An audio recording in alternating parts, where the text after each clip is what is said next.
Ursa Major by Yves Bonnefoy. I would like to speak with you. Who are you? Red. The sky that is all red. Have you another name? It starts with the keys. Black keys sticking like jammed locks. Barricades. Nonplussed segments. We sit together, clasping strange and immutable objects, those that combat the static quality of keys as portals, objects repositioned, hard to describe or even imagine in a world so unrelated, this world we have, so stable and solemnly stagnant. Swirls of dust, shudder of stars, blankets upon blankets, new depths to the yawning in the night paired with the structures that give us access. And there is dulling, and there is bluntness, and there is meekness. And so now, a book. A new object to be placed beyond the keys, and beyond everything else. To generate afresh the world right before us, a world that looks anew, spinning, the fragmented coin of our own world, shattered, shot in multiple directions. Yves Bonnefoy's invisible hand seen careening cordially into the future. She? It was night.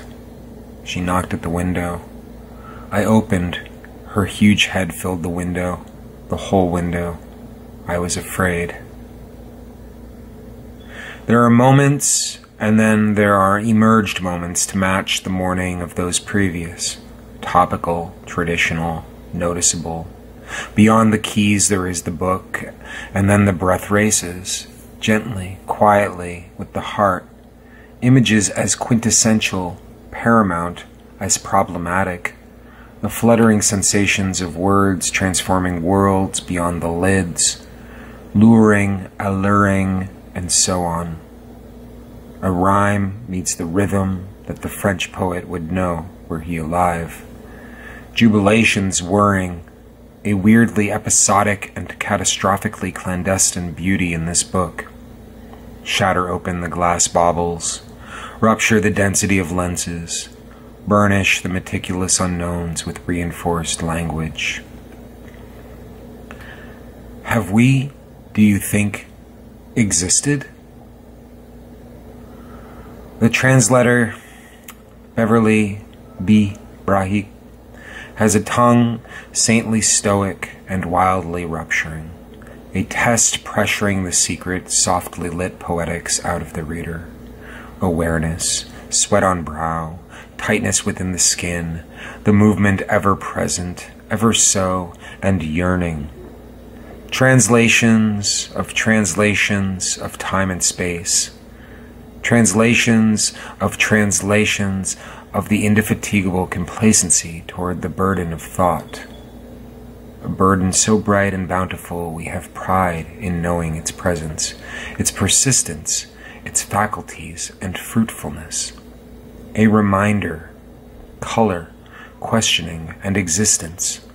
All the things we want, need, know, palpitation of consideration, a naturalness to the dialogue, gutting open the conceptions and bluntly blown, there it stands, outlasting the moment that tries to capture it. Harder, hardest. To imagine I'd never been exposed to a piece of stone with its marks, its cracks, all its colors. That's true infinity, don't you think? And now, here we go. Here we are, present reader, a fixed reader, afflicted reader of the dainty and the spell cast in isolation of intention, myself as ignoble but invited, flapping but wound up, resisting but still spun across the fabric of these strange, captivatingly ambiguous stretches of art. The landscape, the passage of time, the narrative bombardment, a bereavement highlights or as subtext sits and brings us closer. It is temporary to think of the magic and the transformation. Where once transformation was possible, now it is certain. Where once the magic was held to pause in a blank state of being, now here it lies at the base of our feet, slowly making its ascent. Bonnefoy, crafter of the splendid, for this book is like a wish held up and opened to mean expanded, as inviting as it is surrounding, as coldly shaking as it is warmly forgiving. A book with 4 parts, Ursa Major, and Inside, Outside, and The Bare Foot, The Things, and Oh, Divine. And it is a book that will press and press, standing on its own in acute transparency. There are things, the things we do not see, and these are the things we should see, and this is how to go about it. Playfully, perceptively, purposefully.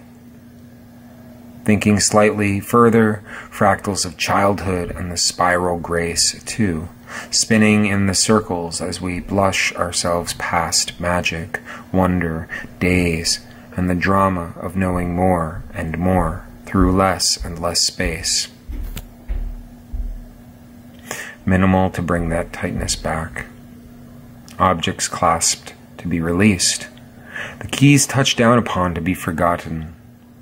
In Bonnefoy, the language is one of grace, but too, it is one of humility. An innocence crashing like waves against cliffs, fresh succulents moaning against the sea's swollen air. Look down and then up again. Keys, and they are replaced. Long since, to the old guard, the old regime, the mechanical keyboard itself opening. Alas, I can breathe again, as I could write again, inspired by this collection, Ursa Major, a bear of witness, of energies, of representation. It does little to describe what can be best said through reading in silence, the arc, the archetypal, the buoyancy of the overwhelming, met with the underwhelming in harmony. In this little blend of procreation, we have the realm of possibility. Bonnefoy as the bringer of enchantment, an imbue of the chromatic, of the perceptional, of the pressure to soften, the challenge to linger. Do you think I'd want to let go of you? No, but where are you? Where are we? I don't know. In the sky.